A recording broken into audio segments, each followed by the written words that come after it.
Assalamualaikum warahmatullahi wabarakatuh. Teman-teman sekalian,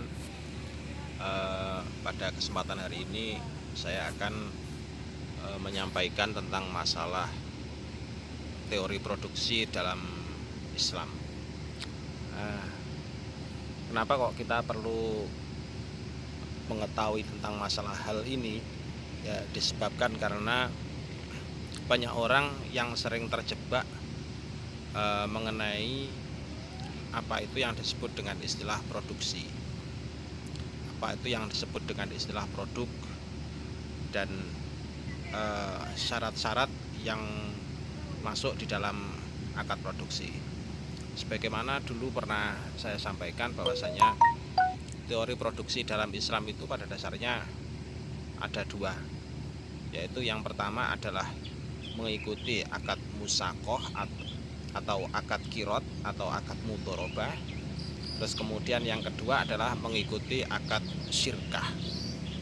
Nah, dari teori ini, dari keberadaan ini, maka kita bisa mendeteksi apakah suatu kegiatan itu bisa disebut produksi atau tidak di dalam syariah. Mari kita ikuti bersama-sama. Pertama, para sahabat, teori produksi adalah mengikuti akad musakoh. Akad musakoh itu pada dasarnya adalah sama dengan akad mudorobah dan akad kirot. Ya. Di sana ada beberapa ketentuan. Yang pertama adalah tujuan daripada akad musakoh itu adalah untuk membuahkan tanaman atau istithmar. Kemudian istilah istithmar ini kemudian diserap dalam bahasa modern sebagai akad investasi. Yang kedua, ada objek tanaman yang sudah ditanam di dalam suatu lahan. Kalau dalam akad musakoh ini tanamannya ini merupakan kurma dan anggur. Nah, ini bisa kita kiaskan dengan roksul mal atau kapital, di mana roksul mal atau kapital tersebut akan diolah dalam suatu proses produksi untuk menghasilkan suatu produk atau komoditi, sil'ah dan lain sebagainya. Terus kemudian di dalam akad musakoh itu terdapat yang namanya pemodal atau robul mal, yang dalam hal ini adalah pasti pemilik lahan atau pemilik tanah itu dalam akad musakoh. Terus kemudian ada keniscayaan, yaitu adanya amil itu maksudnya adalah petani penggarap atau tenaga kerja atau kegiatan usaha atau amal atau intaj. Nah, terus yang terakhir adalah ada kesepakatan bagi hasil. Yang namanya bagi hasil ini bisa berupa ujroh, bisa berupa ujroh mithil. Kalau misalkan berupa ujroh mithil, maka akadnya namanya akad ijaroh. Tapi kalau berupa barang atau berupa produk, ya, berupa barangnya itu harus berupa barang fisik, yaitu berupa ainin musyahadah dan syai'in mausufitimah. Maka dalam hal ini barang tersebut harus memiliki syarat sebagaimana layaknya ujroh mithil.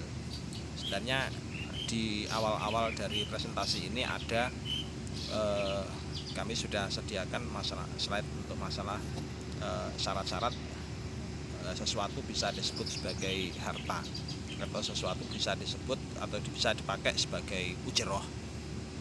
Nah, dari musakoh ini pemodal itu adalah ibaratnya, atau pemilik lahan itu adalah ibaratnya adalah pihak platform. Kemudian pihak pekerja atau pihak amil itu ibaratnya adalah pihak penambang kalau dalam suatu proses, dalam suatu platform kripto atau VTube dan lain sebagainya, sebagai layaknya penonton videonya kalau pada VTube. Tapi kalau pada cryptocurrency, maka selaku penambang.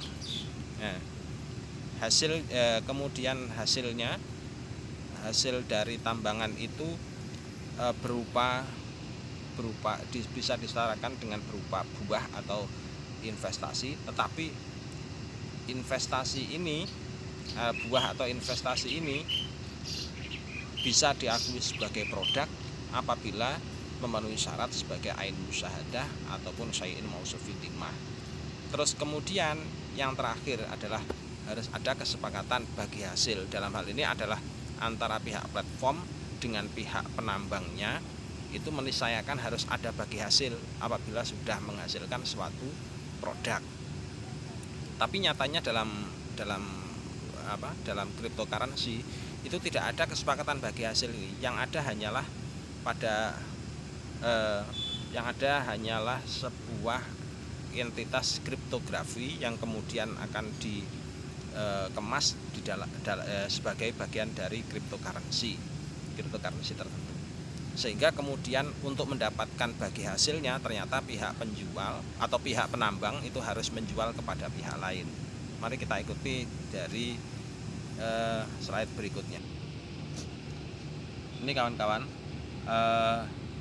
jadi perumpamaan dari yang tadi dari unsur-unsur yang menyusun suatu teori produksi, ada ardu, lahan produksi, tempat mengolah bahan baku atau raw material menjadi bahan jadi, good, sil'ah. Kalau dalam cryptocurrency ini ibaratnya adalah alat untuk menambangnya. Terus kemudian ada ra'sul mal. Ra'sul mal ini adalah kapital, dalam hal ini adalah material dasar yang dipakai untuk menyusun cryptocurrency, katakanlah semacam itu. Terus kemudian ada pekerjaan ini merupakan yang dilakukan oleh amil dalam menambang sehingga kemudian menghasilkan cryptocurrency. Yang terakhir, kalau sudah mendapatkan cryptocurrency maka harus ada kesepakatan bagi hasil, yaitu bisa berubah menjadi gaji tetap karyawan atau bisa juga menjadi UMR. Nah, terus lantas apa yang menjadi masalah dari penambangan cryptocurrency tersebut? Yang pertama, kita lihat pada asas teori produksi. Intinya asas teori produksi itu ada penyuruh, ada pihak yang disuruh, ada objek pekerjaan, terus kemudian ada imbalan atau berupa iwat. Ini penyuruhnya adalah pihak platform, pihak yang disuruh adalah penambang, objek pekerjaannya adalah menambang kripto, terus kemudian imbalannya adalah kalau tidak berupa ain musyahadah maka harus berupa syai'in mausuf fi dhimmah. Boleh juga berupa uang. Jadi boleh juga berupa uang. Nah, dalam penambangan cryptocurrency itu ternyata hanya berupa kriptografi saja. Jadi berupa kriptografi yang harus dijual kepadanya.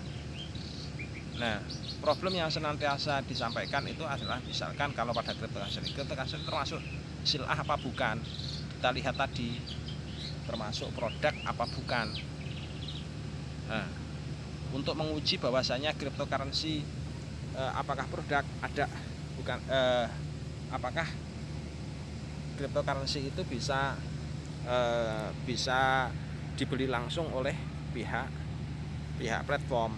Ternyata tidak kan, tidak dibeli langsung oleh pihak platform yang mengeluarkan rumus kriptografi, tetapi ternyata disuruh menjual kepada pihak lain. Alhasil cryptocurrency itu bukan merupakan sil'ah. Jadi bukan merupakan sil'ah, tetapi merupakan aset yang tidak memiliki penjamin. Tidak memiliki penjamin sebab apa nih? Ya sebab cryptocurrency-nya tidak pihak penambangnya tidak digaji dan juga hasilnya itu tidak dibeli oleh pihak platform. Nah, ini adalah pertanyaan-pertanyaan yang bisa digunakan untuk mengujinya, untuk menguji apakah kripto itu termasuk bagian dari masuk sil'ah atau bukan.